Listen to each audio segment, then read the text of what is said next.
কে বলেছে জান্নাত পাবে না? তবে জান্নাত পাবে না তারা মুনাফিক আর বিয়াদব। এখানে আর একটা লজিক, যারা নামাজ পড়ে না আল্লাহর কাছে গুনাহগার হয়েছে না হয়নি? হয়েছে তো।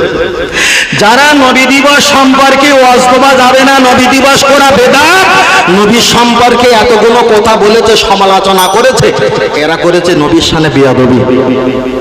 এরা করেছে মানুষের ওই কথা যদি আর একজনের কাছে শেয়ার করে হয়েছে মুনাফিকি। নিজে নিজে করছিল বিয়াদবি হচ্ছিল, কারো কাছে শেয়ার করেছে হয়ে গেছে মুনাফিকি। একটা ব্যক্তি দুটো পুরস্কার পেয়েছে। কিন্তু খোদ আল্লাহ বলেছে গুনাহগার তোমরা টেনশন করো না, আমার নাম রহমান রহিম, এই দয়া যদি আমি তোমাদের উপরে না দেখাই তা আমি কার কাছে দেখাবো? সুবহানাল্লাহ। তাহলে গুনাহগারের কোনো টেনশন নেই, কিন্তু মুনাফিকের কোনো জায়গা নেই। কোরআন বলেছে ওয়ালা ফাখরুস বিহি, বিয়াদবের কোনো জায়গা নেই। তাই ইবলিস নবী আদমকে সেজদা করেনি, ওটা বিয়াদব করেছিল, বিয়াদবি করেছিল, ওই জন্য আল্লাহ তাকে ক্ষমা করলো না। কিন্তু আবু সুফিয়ান বড় কাফের ছিল। তারপরে কি বলা যায়, নবীর আরো যারা সঙ্গে সাথী ছিল এলাকা ভিত্তিক, তারা বড় বড় কাফের ছিল। কিন্তু নবীর সঙ্গে মহব্বত করে আল্লাহ তাদের মহব্বতের বাঁধনে বেঁধে নিয়েছে। নবীর সঙ্গে গাদ্দারি করলে বিয়াদবি হয়, নবীর সঙ্গে গাদ্দারি করলে মুনাফিক হয়, আল্লাহর হুকুম পালন না করলে গুনাহগার হয়। আল্লাহ হুকুম পালন না করলে আল্লাহ ক্ষমা করবে, এ দায়িত্ব খোদ আল্লাহ নিয়েছে। কিন্তু নবীর সামনে গাদ্দারি করলে, বিয়াদবি মুনাফিকি করলে আল্লাহ তাদের ক্ষমা করবে না, এটাও কোরআনের বর্ণিত এসেছে। আমার বক্তব্য কি অসুবিধা হচ্ছে বাবু? অসুবিধা হয় না তো? তার কারণ আমি যতটুকু বক্তব্য করি, এই যে চোখ লাগানো আছে না ভাই, আপনারা শুনতে আগামী কালকের ইন্টারনেটে গেলি আলেম ওলামা হুজুর মাদ্রাসা শিক্ষক শুনে বলে দেখেছো, ওই জন্য বললাম ফুরফুরার হুজুরটা, ফুরফুরা আলেমরা কোরআন হাদিস জানে না, সব ভুলভাল বকতেছে। ভাই কথা বুঝতে পেরেছেন? আপনারা বুঝতে পারবেন না, এখন ওরা তো কমেন্টে আসবে। আল্লাহকে যাই চলেন, আমি আপনার কাছে বোঝাতে চেয়েছি, লক্ষ্য করে দেখা যায় একজন গুনাহগার, আমরা বুক ছিটিয়ে বলবো আমরা গুনাহগার। আল্লাহ যদি সাতবক আসমানে নিয়ে গিয়ে জিজ্ঞাসা করে তুমি গুনাহগার না বিয়াদব না মুনাফিক, আল্লাহর কাছে বলবো আল্লাহ আমরা গুনাহগার। নবী যদি জিজ্ঞাসা করে তখনও আমরা বলবো আল্লাহ আমরা গুনাহগার, ইয়া রাসূলুল্লাহ আমরা গুনাহগার। এবার আমি আপনার কাছে জিজ্ঞাসা করি, একজন গুনাহগার আর একজন মুনাফিক আল্লাহ দরবারে যদি হাজির করিয়ে দেওয়া হয়, ইয়া রাব্বুল আলামিন একজন গুনাহগার নিয়ে এসেছি, একজন বিয়াদব মুনাফিক নিয়ে এসেছি, আল্লাহ আপনি বলেন মুনাফিক আপনার কাছে ভালো না গুনাহগার আপনার কাছে ভালো? আমার আল্লাহ জিজ্ঞাসা করবে ইসমুকা ইয়া কি, বান্দা তোমার পরিচয় কি? বান্দা বলবেন আল্লাহ আমি গুনাহগার। আল্লাহ কুদরতি জবানে হেসে বলবেন গুনাহগার টেনশন করিস কেন, ওয়াসজুদু লিল্লাহ, সেজদা দিয়ে আমার কাছে কাঁদলে তো তোর গুনাহ আমি মাফ করে দিতাম। দেখেন আল্লাহ গুনাহগারের পক্ষে আছে কিনা, পরের দলিল দেব সব কোরআন থেকে। আল্লাহ জিজ্ঞাসা করবে বান্দা তুমি কি গুনাহগার? আল্লাহ আমি গুনাহগার। টেনশন করবি কেন বান্দা? একবার সূরা ইখলাস পাঠ করলে 10 পারা, দুইবার পড়লে 20 পারা, তিনবার পড়লে 30 পারা, একটা খতমের কোরআন, কোরআন শরীফের একটা অক্ষর পাঠ করলে 10টা করে নেকি হয়। টেনশন করো না বান্দা, তুমি কি গুনাহগার? আল্লাহ বান্দা বলবেন আল্লাহ আমি বড় গুনাহগার। আল্লাহ বলবেন টেনশন করিস না, আমি নবী মুহাম্মদ সাল্লাল্লাহু আলাইহি ওয়াসাল্লামকে পাঠিয়েছি, মুনাফিকের বাড়িতে পাঠাইনি, বিয়াদবের বাড়িতে পাঠাইনি, আমি পাঠিয়েছি তোদের মতো গুনাহগার বান্দার মাঝখানে। জোরে বলে আল্লাহ আবার জিজ্ঞাসা করবে বান্দা তুমি গুনাহগার? আল্লাহর বান্দা জবাব দিয়ে বলবেন আল্লাহ আমি গুনাহগার গুনাহগার। আমার আল্লাহ পাক বলবেন হাবিব টেনশন করিস না, গুনাহগার কোনো টেনশন করো না, টেনশন করো না, আমি আল্লাহ তোমার গুনাহ যদি মাফ করে দিই, পৃথিবীর কোন নবী, পৃথিবীর কোন ফেরেশতা আমার কাছে হিসাব চাইতে আসবে না। বান্দা টেনশন করো না, তুমি গুনাহগার, তোমার নবী তো হাসরের ময়দানে দাঁড়িয়ে আছে, আনা সাইয়্যিদুল আম্বিয়া ওয়া ইয়াউমাল কিয়ামা। আমার নবী বলবেন হাসরের ময়দানে আমি লিডার হব, আমি সরদার হব, আমি কাউন্টার হব আমার গুনাহগার উম্মতের জন্য। আল্লাহর নবী বলবেন হাসরের ময়দানে জাহান্নামের দরজার কাছে দুটো হাত লম্বা করে দাঁড়িয়ে থাকবে, আমার গুনাহগার উম্মতকে আমি জাহান্নামে যেতে দেব না।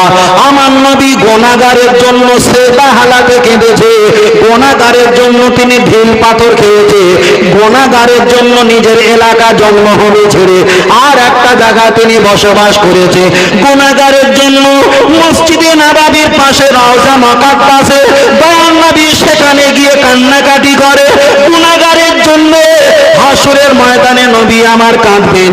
তাহলে আমার আল্লাহ জবাব দিয়ে বললেন, সুম্মাস্তাগফিরনি গফারতু লাকা ওয়ালা উমালি, হাজার গুনাহগার নিয়ে আমি আল্লাহ আমার কাছে তওবা পাঠ করবে, আমি আল্লাহ যদি কবুল না করি, যদি রেগে যাই তোমার নবী মুহাম্মদ সাল্লাল্লাহু তাকে সঙ্গে করে নিয়ে মানে তার ওসিলায় আমি আল্লাহ আমার কাছে দোয়া চাইলে যেখানে তোমার নবী সেখানে আমি আল্লাহ আমার রহমত ক্ষমা হয়ে যাবে। আর একটু জোরে হবে না?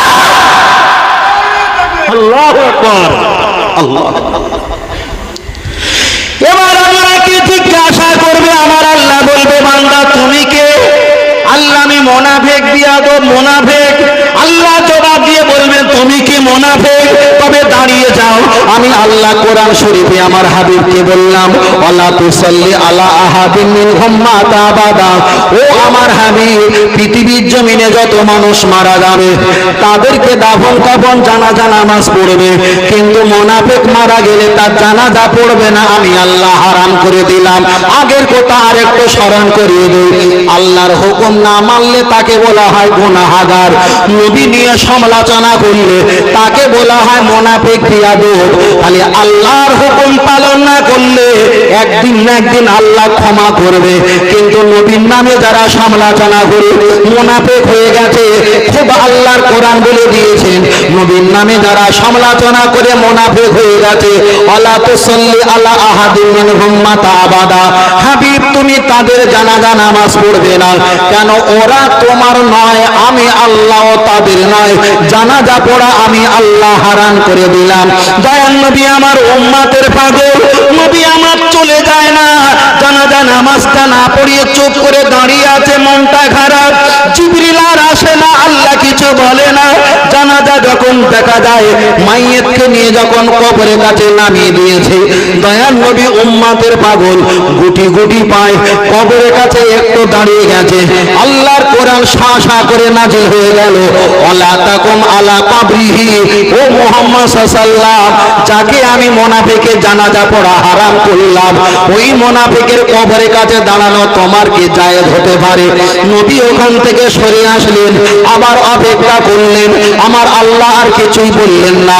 দয়াল নবী কবরের কাছে গিয়ে একটু দোয়া দরুদ পড়া শুরু করবে, জিবরিল এসে কোরআনের আয়াত নিয়ে এসে বললেন, ইস্তাগফিরুল্লাহুম আও লা তাস্তাগফিরুল্লাহুম, যে মুনাফিকের জানাজা পড়া হারাম করলাম, তার কবরের কাছে দাঁড়ানো হারাম করলাম, তার জন্য দোয়া দরুদ পাঠ করা মুহাম্মদ সাল্লাল্লাহু তোমার কি করে জায়েজ হতে পারে? এটা হতে পারে না। নবী ওখান থেকে একটু সরে আসলেন, আবার অপেক্ষা করলেন, আল্লাহ যখন কিছুই বলে না, নবী যেহেতু উম্মতের পাগল, আবার কবরের কাছে গিয়ে ফারা ফায়াদায় গিয়ে হাত তুলে দোয়া করবে।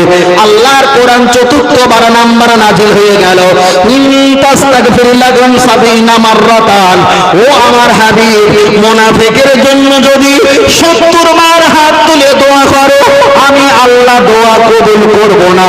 কেন? তোমার নাম নিয়ে ওরা সমালোচনা করেছে, আমি আল্লাহ এত রাগা রেগে গেছি, ওদের জানাজা পড়া হারাম করে দিয়েছে, কবরের কাছে যাওয়া হারাম করে দিয়েছে, দোয়া দরুদ পড়া হারাম করে দিয়েছে, তার জন্য আখিরাতের জন্য হাত তুলে কাঁদা আমি আল্লাহ হারাম করে দিয়েছি। তাহলে এখানে প্রমাণ হয়ে গেল গুনাহগারের কোনো টেনশন নাই, কিন্তু মুনাফিকের কোনো জায়গা নাই। তাই বারবার বলবো, আল্লাহর ইবাদত, নবীর মুহাব্বত, কোরআন তেলাওয়াত, মা বাবার খিদমত, মাজার জিয়ারত, একটাই দল জান্নাত, ওই দলটার নাম হলো আহলে সুন্নাত ওয়াল জামাআহ। আর একটু জোরে হবে না? আল্লাহু আকবার। লাগাও কতটা হাদিস পরে লাগাও। হাদিস বললে বলতে এটা জয়ীফ হাদিস, মনসুব হাদিস, রঈদ হাদিস, এটা হলো জাল হাদিস। ওটা তো জালেরা শেষ নেই, জাল ঘাড়ে করলে ঘোরে। যখন নবীর পক্ষে হাদিস বলি তখন বলে জাল এক খাবলা ফেলে দেয়। ওটা জানেন না, জাল জাল বলে চিল্লে। তাই এটা তো কোরআন শরীফের আয়াত বললাম, এখন জাললে পকেটে করে রাখো। শোনেন না, সব ঘাড়ে করে জাললে ঘোরে না, কিছু হলি বলে ওটা জাল। শুনেছে তো ভাই, মানে জাল ওদের ঘাড়ে অটোমেটিক যে ঘাড়ে জাল রাখা আছে। ভাই কথা বলতেন না, আমরা নবীর নাম শুনে চুম্বন খাই তো ওই এক খাবলা জাল ফেলে দিয়েছে, ওটা জাল। তা জাল ভালো, নবীর নামে চুম্বন খেয়েছি, এটা যদি জাল হয়, এটা যদি নকল হয়।